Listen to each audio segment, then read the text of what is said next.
नमस्कार दर्शकों, मैं सीनियर एडिटर दिनेश गौतम।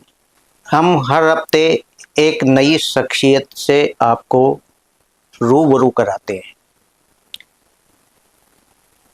इस हफ्ते की स्पेशल गेस्ट की कड़ी में आज हमारे साथ ऐसे मेहमान हैं जिन्होंने राजकीय शिक्षक रहते हुए अपने वेतन की राशि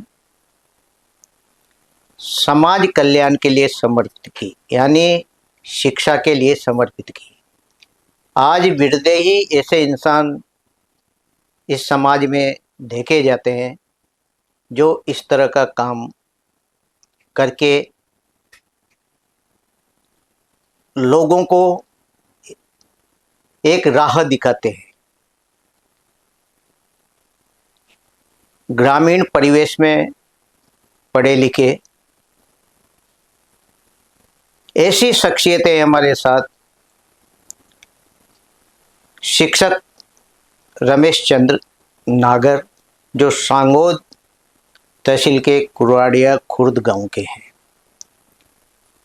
जब ये पढ़े, इन्होंने गांव की स्कूलों की हालत भी देखी। फिर बाद में जब ये शिक्षक बनकर आए, तब इन्होंने जो स्कूलों की व्यवस्था को देखा, लेकिन मन में ठान लिया कि इन बच्चों के भविष्य को कैसे आगे ले जाकर इनको एक सही पथ मिले। ऐसे शिक्षक हैं श्री रमेश चंद्र नागर साहब, जो भामाशाह हैं, पूर्व प्रधानाचार्य हैं और शिक्षा भूषण पुरस्कार से सम्मानित हैं। आज भी सेवानिवृत्ति के बाद ये शिक्षा के क्षेत्र में काम कर रहे हैं और जो इनसे बन पड़ता है ये शिक्षा के लिए खर्च करते हैं। ऐसी शख्सियतें रमेश चंद्र जी नागर शिक्षक। आइए बात करते हैं।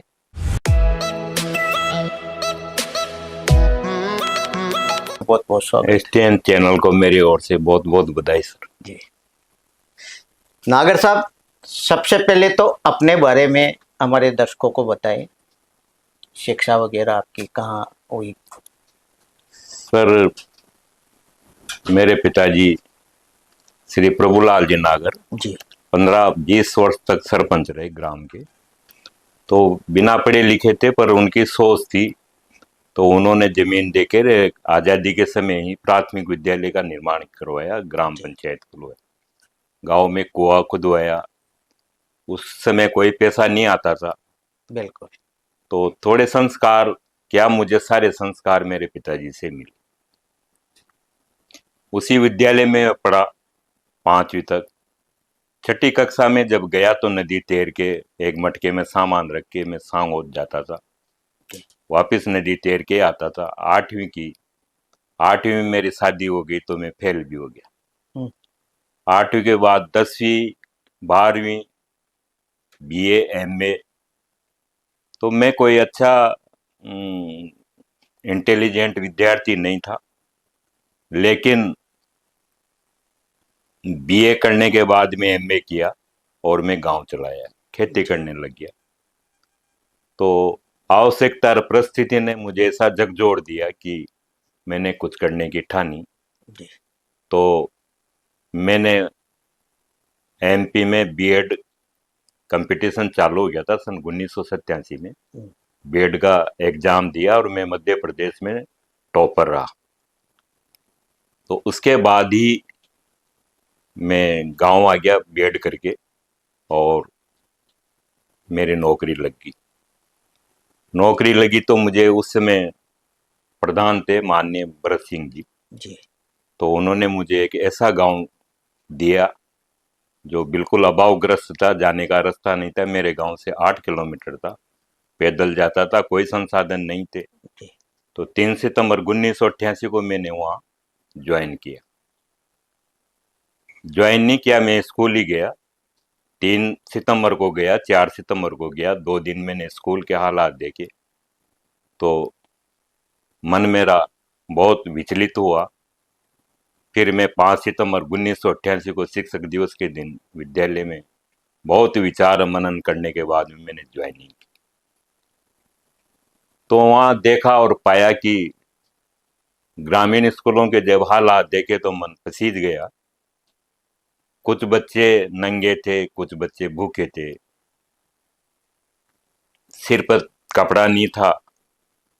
तो मैंने उसी दिन प्रण लिया कि ये मैं कर पाऊंगा या नहीं कर पाऊंगा, ईश्वर मेरी मदद करे। जी तो मैंने आजीवन वेतन उन बच्चों के लिए समर्पित किया और 35 साल की नौकरी में वेतन मैंने ही लिया, लेकिन पूरा का पूरा मैंने इन गरीब बच्चों को समर्पित किया। जहाँ भवन नहीं थे भवन बनवाए, जी बाउंड्री वाल नहीं थे, बच्चों के कपड़ों जूते से लगाकर मोजे, बेल्ट, टाई, किताबें, पेन, पेंसिल, ड्रेस और तमाम संसाधन।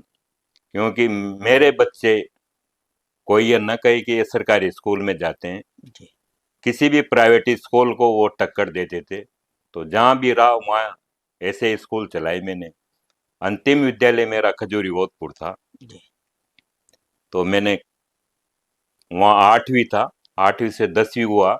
10वीं के बाद में मैं माननीय शिक्षा मंत्री जी से कई बार मिला। तो उन्होंने कहा कि 10वीं एक पंचायत में 2 स्कूल नहीं कर सकते, नामांकन भी आपका बहुत कम है, 125 के करीब था। जी जी काफी हद तक प्रयास करने के बाद में उन्होंने मेरा स्कूल क्रमोन्नत किया। तो 11वीं 12वीं दोनों एक साथ चलाई मैंने। वहीं एक बार मैं डायरेक्टर साहब के पास बैठा हुआ था तो उन्होंने एक बात कही। वहाँ एक प्रिंसिपल था, उनका नाम बुद्धाराम जाट साहिब था। जी गंगानगर जिले में वो स्कूल था कि इनका स्कूल का नामांकन 4000 है, लगभग 300 से 350 के करीबन शिक्षक हैं। तो आपको ये नामांकन 400 के पार करना है और 11वीं 12वीं में 25 से ज्यादा बच्चे होना चाहिए। वो भी मैंने किया, नामांकन भी 400 के पार पहुंचाया। और फिर वहाँ शिक्षकों की कमी थी तो 7 शिक्षक मैंने मेरे वेतन से लगाए। बहुत और शानदार। उस भवन में जो भी संसाधन की कमी थी तो 25 लाख रुपए मैंने स्वयं मेरे वेतन से देकर उस विद्यालय को संवारा। तो वो विद्यालय राजस्थान में एक मिसाल बना, पढ़ाई में, स्वच्छता में, सुंदरता में। तो अधिकारी उसको स्कूल को चेक करने नहीं बल्कि उसको देखने आते थे कि एक बहुत इंटीरियर का गांव है जिसका नामांकन भी काफी तेजी से बढ़ रहा है, और उस विद्यालय को अधिकारी देखने आते थे। जी एक बार डीसीएम के मैनेजर साहब भी उस विद्यालय में आए तो उन्होंने एक क्वेश्चन किया था कि यार मुझे थूकना है, मैं कहाँ थूकूं। हम्म, गाड़ी बाहर ही खड़ी करके आए थे वो। मैंने कहा कहीं भी थूक लो सर। हम्म, तो यहाँ बच्चे है नहीं है, मन का बच्चे भी है सर। हम्म, तो उन्होंने कहा यार जो मैंने सोचा था, जो अखबारों में पढ़ा था, उससे मुझे कहीं बेहतर विद्यालय मिला। और स्कूल में 400 450 बच्चे हैं, कहीं भी आवाज नहीं आ रही है, ऐसा सुचारू रूप से स्कूल चलाया। और उन्होंने फिर प्रभावित होकर उस विद्यालय में करीबन 3 लाख रुपए विद्यालय को डोनेट किया। जी।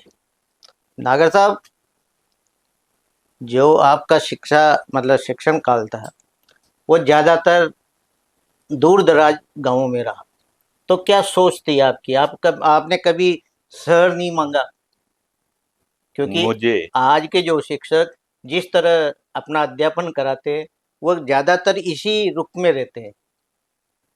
सच्चाई बहुत कम लोग बोल पाते हैं। जी इस देश में 2 परिस्थितियां हैं, या तो यूं मान लो कि एक गरीबों का देश, एक अमीरों का देश। जी ग्रामीण परिवेश में जो बच्चे रहते हैं, आज भी कई स्कूल ऐसे हैं जहाँ न टीचर है, न बिल्डिंग है, न संसाधन है, न मेज कुर्सियां हैं, और बिल्डिंग है तो छत टपकती है। तो टीचर भी गांव में कमाना चाहते हैं, डेली अप डाउन की ऐसी प्रवृत्ति बन गई जो बिल्कुल। गांव में कोई रुकता ही नहीं है। और अप डाउन एक मेरे हिसाब से करना कोई बुरी बात नहीं है, पर जो हमारे जमाने में शिक्षक थे एक मिसाल के रूप में थे। जी मैं जब पढ़ाता था वो सीनियर की थी मैंने, तो एक मेरे गुरु थे रूपचंद जी गुप्ता। वो उनके ये शब्द थे कि मेरी क्लास में कोई बच्चा फेल नहीं होगा, वो गारंटी लेते थे। और जो फेल हो गया वो कभी पास नहीं होगा। तो ऐसे ऐसे शिक्षक हुए हैं जो हमारे प्रेरणा के स्रोत हैं। अभी भी कुछ प्रिंसिपल ऐसे हैं जो इस जिले में नाम कर रहे हैं। जैसे मैं एक वाह, बताएं। प्रिंसिपल का नाम लूंगा, आजाद सिंह, यही उम्मेदगंज में है अभी। जी। गत वर्ष उनका परीक्षा का परिणाम 33% रहा था। इस वर्ष पूरे बच्चे फर्स्ट क्लास उत्तीर्ण हुए हैं। बहुत सुंदर। स्नेहलता मैडम है अभी जो डीओ बनी है। मेरे गांव में एक टीचर थे देवलाल जी नागर, वो करीबन 20 साल रहे। तो लोगों के पास घड़ियां नहीं थे, तो 10:30 बजे आते थे, तो लोग हम्म। मतलब वो आते थे जब घड़ियां मिलाते थे। और मजदूरी पे औरतें जाती थी तो वो 10:30 बजे जाती थी कि मार साहब आ गए, तो चलो मजदूरी का टाइम हो गया। ऐसे शिक्षक बिल्कुल। रहे हैं काफी। और भी कई नाम ऐसे जो मेरे गांव के हैं, वो आदित्य विजय जी जी। एडीओ थे यहाँ मेरे टाइम पे। उन्होंने काफी कोऑपरेट किया। अभी वहाँ का स्कूल उन्होंने बहुत बेहतर तरीके से वो संचालित कर रहे हैं। ऑनलाइन बच्चों की वहाँ हाजिरी लगती है। शायद वो राजस्थान का पहला स्कूल था। मैं उनको भी बधाई दूंगा सर। नागर साहब, वास्तव में सही बात है कि जो शिक्षक नाम ऐसा होता था जो गाँव में भी एक सम्मान से देखा जाता था उस पद को, जी लेकिन आज वो स्थितियां नहीं है जी आपके समय जिस तरह हुआ करती थी। यानी गाँव का में जो शिक्षक होता था उसकी एक तरह से पूजा के रूप में लोग मानते थे, और कोई विद्यार्थी यदि स्कूल भी नहीं जाता था तो कभी माता पिता उसको मतलब दंडित से नहीं रोकते थे। वर्तमान में ऐसा नहीं देखने को मिलता। पहले क्या, शिक्षक गांव में रहते थे, जी। उनकी गांव वालों से कनेक्टिविटी थी। वो अब नेट जो जमाना आ गया, वो मतलब स्कूल आ गए चले गए। वो जो कनेक्टिविटी होती थी, जैसे मैं अंतिम विद्यालय मेरा खजूरी होतपुर था, तो मैं स्कूल में ही रुकता था 24 घंटे। जी। 24 घंटे सोचता रहता था कि इस विद्यालय को मैं कैसे राजस्थान के स्तर पर पहुंचाऊं। तो एक गाना था, आपने सुना हो, फकीरा फिल्म का, चल हाँ। अकेला चल। तो हाँ। मन का इस जमाने में कौन क्या साथ देगा। जी। वो फिल्म जब मैंने देखी थी तो वो गाना, मेरी 1975 में शादी हो गई थी। जी। जी। तो उस गाने से भी मुझे बहुत प्रेरणा मिली। और मैं आजीवन अकेला ही संघर्ष करता रहा। और आज कई आलोचना भी करते हैं लोग, लेकिन कर्म आलोचना। किए जा, फल की बिल्कुल। इच्छा मत कर, तो ईश्वर एक दिन आपको बुलंदियों पर जरूर पहुंचाता है। जी।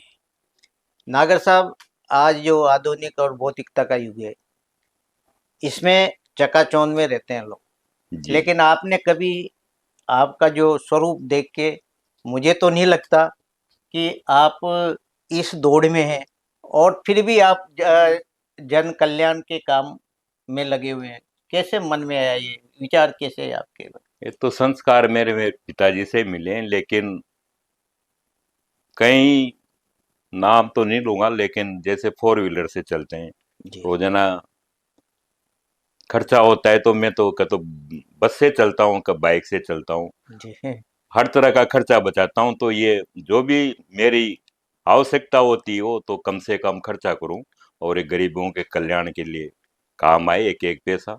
और मैं तो अंतिम मरते दम तक इन गरीब बच्चों के लिए समर्पित रहेगा मेरा पूरा जीवन। अभी मैं मेरे गांव में जब आया रिटायरमेंट के बाद, तो लोगों ने कहा सब जगह विद्यालय बन गए, और अपना गांव का विद्यालय काफी कमजोर है, तो 10 बीघा जमीन में विद्यालय बना रहे हैं। जी। बाउंड्री वॉल हो गई है। मेरा ही भतीजा वहाँ सरपंच है, उसका भी काफी सहयोग मिल रहा है। कपिल देव नागर राजस्थान का सबसे युवा सरपंच है वो। जी। तो स्कूल को कभी अधिकारी भी आते रहते हैं। 8 कमरे उसमें बना दिए हैं, जी। और आवश्यकता और हुई तो और भी बनाएंगे। वैसे वो सेफ सेल के अधिकारियों द्वारा जी। मुझे पिछले वर्ष ही वो उदयपुर में मिले थे, विकास जी बोले, विशा ये माथुर, उन्होंने कहा कि हम इस विद्यालय को बनाएंगे। और एक कमरा उन्होंने बहुत बेहतरीन बनाया है।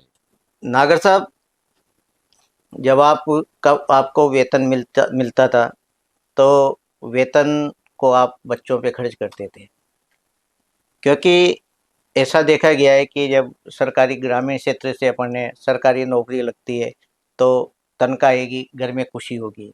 आपने कभी ऐसा देखा ही नहीं। आपने तो केवल उनकी जो समस्या, बच्चों की समस्या, उनकी गरीबी, उन्हीं की तरफ ध्यान दिया। कभी ऐसा मन में नहीं आया कि घर में मैं अपनी तनख्वाह अपनी पत्नी को जाकर दूं तो वो खुश होगी या परिवार के खुश होंगे? ये प्रश्न कई जब मंचों पे मैं सम्मानित हुआ तो कई ने पूछा कि आपके पत्नी है नहीं है, बच्चे है नहीं है। उनका पत्नी भी है, बच्चे भी है। तो मैं उदयपुर में सम्मानित हुआ तो ये भी प्रश्न मुझसे पूछा गया। उनका सभी कुछ है। और दान की महिमा मैं बताऊंगा, अगर कोई भी दान देगा तो ईश्वर उसको कई गुना बिल्कुल वापस मिलता है वो। तो ये मेरे साथ ही ये हुआ है। मुझे ईश्वर ने इतना दिया है कि मैं आज सब तरह से सक्षम हूँ, और ईश्वर मुझे और बुलंदियों पर पहुंचाए। और मैं सभी शिक्षकों से अनुरोध करूंगा कि वो इतना तो कोई नहीं कर पाएगा, लेकिन जितना भी वो गरीब बच्चों के लिए, क्योंकि सरकार सब जगह नहीं पहुंच सकती, सब संसाधन नहीं जुटा सकती, कई समस्याएं रहती है ग्रामीण क्षेत्रों में। तो थोड़ा थोड़ा प्रयास करके वो स्कूल को अच्छा बनाए, अच्छी शिक्षा दे, तो बच्चों की दुआएं भी मिलेगी, और आपका भी नाम रोशन होगा, और गांव के सब लोग आपको सम्मान से देखेंगे। जी। नागर साहब, आज भी आप बच्चों के लिए संघर्ष करते रहते हैं, यानी स्कूल समय पे नहीं खुले तो आप मतलब संघर्ष में खड़े हो जाते हो। अभी कुछ एक वाकया सामने आया था अभी का, क्या था वो?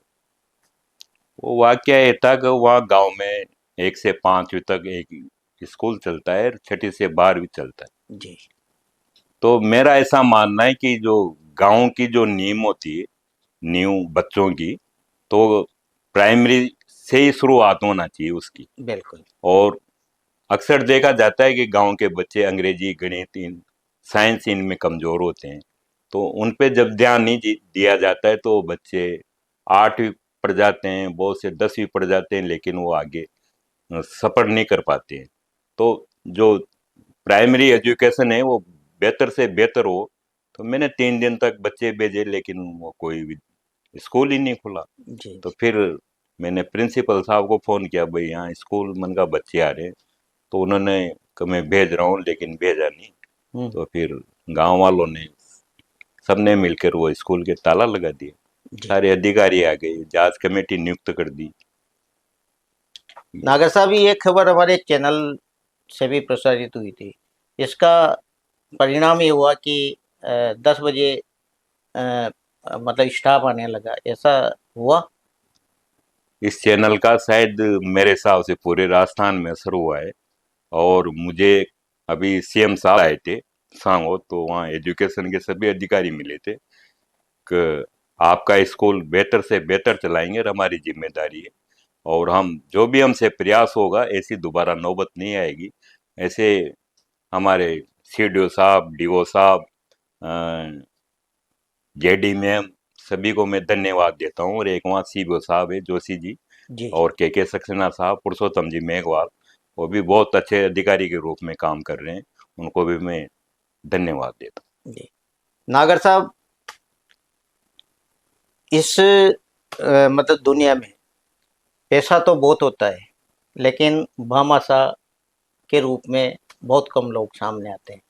जो सामने आते हैं उनका नाम वास्तव में जग जाहिर होता है, यानी उनको अच्छी निगाह से समाज देखता है। आपके मन में भी ये विचार आया कि मुझे अ, समाज के लिए कुछ करना चाहिए। इस भामाशाह के रूप में आप कहाँ-कहाँ सम्मानित हुए सर? हूँ। सम्मानित में राज्य स्तर पर 4 बार, संभाग स्तर पर 4 बार, जिला लेवल पर भी 4 5 बार, और विभिन्न संस्थाओं द्वारा लगभग मुझे 17 80 अवार्ड मिल चुके हैं। जी, अब कई लोगों ने कहा है कि आपको राष्ट्रपति से अवार्ड भी दिलाएंगे, तो मैंने कहा सर, अवार्ड छोटा हो या बड़ा हो, जी, जी, लेकिन कोई सा भी अवार्ड मिलता है तो मेरे लिए तो बड़ा ही होता है। जी। नागर साहब, अब तक आप अपनी संपत्ति या अपनी जो पेंशन की राशि, अपनी तनख्वाह कितने मतलब उसकी कीमत कितनी होगी जो आपने मतलब समाज के लिए समर्पण की? एक तो मैंने गांव में 2 3 मूलभूत आवश्यकता थी। जी, गांव में राह में सड़क, पानी, बिजली, सिंचाई, 4 कामों के लिए मैंने संघर्ष किया। तो पहले गांव में बिजली नहीं आती थी, तो हम भी नदी तैर के सांगोद जाते थे सोने के लिए। जी तो एक जीएसएस का निर्माण करवाया मैंने, 33/11 केवी का। जी तो उसमें कई समस्याएं आई, लोगों ने विरोध किया। तो एक यहाँ एसी साहब थे के गुप्ता जी, तो फिर वो जगह देखने आए। उन्होंने कहा कि यहाँ जगह दो आप मेन रोड पे।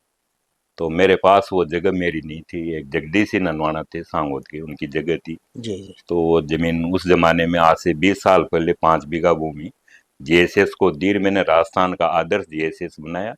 वो जीएसएस का फोटो विद्युत भवन में लगा हुआ है जयपुर, जी और नॉन ट्रिपिंग जीएसएस है, बहुत स्वच्छ और सुंदर।